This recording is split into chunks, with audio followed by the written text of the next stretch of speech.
বিসমিল্লাহির রহমানির রহিম। 2026-27 অর্থবছরে মানুষকে স্বস্তি দিতে বেশ কিছু পদক্ষেপ নিয়েছে সরকার। চাল, গম, আলু, পেঁয়াজ সহ 60টি ভোগ্যপণ্য আমদানিতে উৎসে কর কমিয়ে 0.5% করা সহ কমানো হচ্ছে নিয়ন্ত্রণমূলক শুল্ক। বাজেটের কঠিন গাণিতিক হিসাব আর বরাদ্দের জটিল অঙ্ক না বুঝলেও এসব পণ্যের দাম কমবে এমন আশায় আছেন রাইড শেয়ারিং করে সংসার চালানো আক্তার হোসেনের মতো নিম্ন আয়ের মানুষ।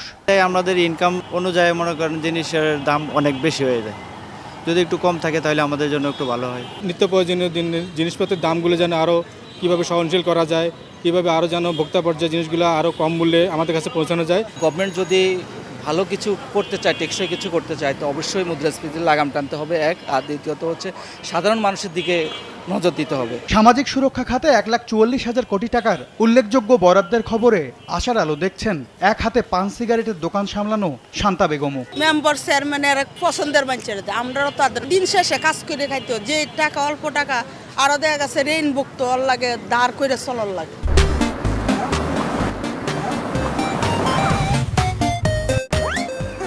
নতুন অর্থ বছরে করমুক্ত আয়সীমা 25,000 টাকা বাড়িয়ে 3,75,000 টাকা করা হলেও করের টাকার সঠিক ব্যবহারের নিশ্চয়তা চান করদাতারা।